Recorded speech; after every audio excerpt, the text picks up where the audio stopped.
الرحیم۔ آج کے سیشن کے اندر سابقہ انٹرویوز کے اندر پوچھے جانے والے اہم ترین سوالات میں سے کچھ سوالات ذکر کرنا چاہوں گا۔ اصول دین سے کیا مراد ہے؟ اصول دین سے مراد دین کی وہ تعلیمات جن کا تعلق فکر و تفکر سے ہے۔ اس کے مقابلے میں فروع دین آتا ہے۔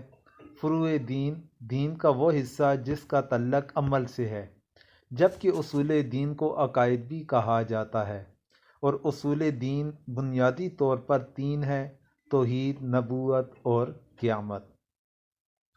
اس کے بعد سوال ہے کہ وضو کے فرائض، واجبات اور مکروہات ذکر کریں۔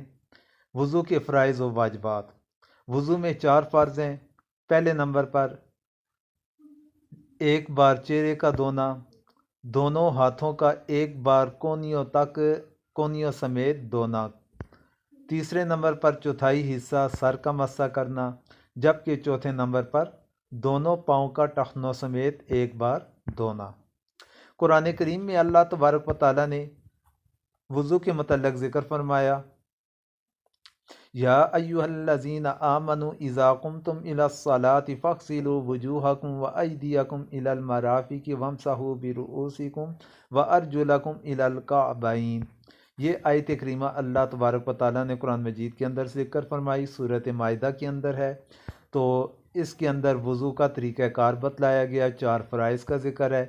ترجمہ سن لیجئے: اے ایمان والو، جب تم نماز کا ارادہ کرو تو اپنے منہ کو، اپنے دونوں ہاتھوں کو کونیوں تک دھو لو، اور اپنے سر کا مسح کرو اور اپنے پاؤں ٹخنوں تک دھو لو۔ اس کے بعد جاتے ہیں وضو کے واجبات کی طرف۔ تو وضو کے واجبات، وضو میں کوئی بھی واجب نہیں۔ پھر وضو کے مکروہات کی طرف آتے ہیں۔ عورت کے غسل یا وضو کے بچے ہوئے پانی سے وضو کرنا، وضو کے لیے نجس جگہ پر بیٹھنا، نجس جگہ وضو کا پانی گرانا، مسجد کے اندر وضو کرنا، اعضائے وضو سے لوٹے وغیرہ میں قطرہ ٹپکانا، پانی میں کھنگار ڈالنا، یعنی کہ جو ریشہ جسے کہا جاتا ہے کہ کھانسی کر کے تو وہ گندگی جو باہر نکلتی ہے وہ پانی میں ڈالنا، قبلہ کی طرف تھوک یا کھنگار ڈالنا یا کلی کرنا، بے ضرورت دنیا کی بات کرنا، زیادہ پانی خرچ کرنا۔ یہ 9 چیزیں آتی ہیں مکروہات وضو کے اندر۔ اس کے بعد جاتے ہیں، ایک اور سوال تھا، بڑا اہم تھا، ربا اور سود کے اندر کیا فرق ہے؟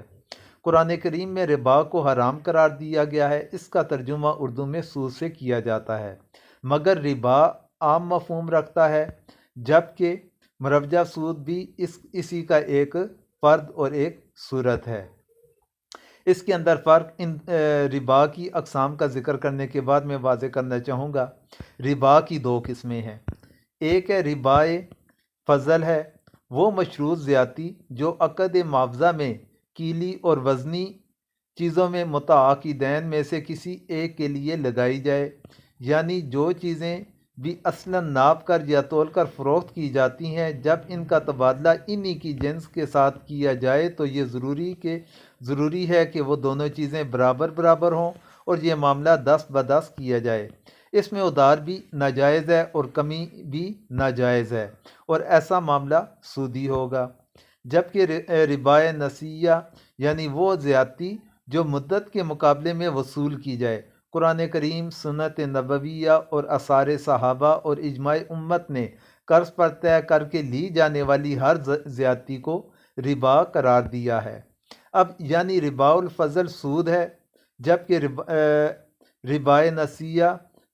ربا الفضل اور ربا نسیہ ان دونوں کی تعریف یہ ربا کے زمرے کے اندر آئے گی، یعنی کہ سود کے لیے ربا الفضل صرف اکیلا کہلائے گا، جبکہ ربا کے اندر اس کی دونوں اقسام شامل ہوں گی۔ پھر آگے جاتے ہیں، دعوت و ارشاد کے اصول کون سے ہیں اور کس صورت کے اندر ہے؟ یہ بھی پچھلے انٹرویوز کے اندر سوال کئی بار ہو چکا ہے۔ دعوت و ارشاد کے 3 اصول ہیں۔ پہلے نمبر پر حکمت ہے، دوسرے نمبر پر اچھی نصیحت ہے، اور تیسرے نمبر پر اچھے طریقے سے بحث و مباحثہ کرنا ہے۔ اللہ تبارک و تعالیٰ نے سورۃ النحل کے اندر آیت نمبر 125 ہے، اس کے اندر ذکر فرمایا، ادعو الی سبیل ربک بالحکمت والموعظۃ الحسنہ وجادلہم باللتی ہی احسن۔ یہ سورۃ النحل کی آیت نمبر 125 ہے۔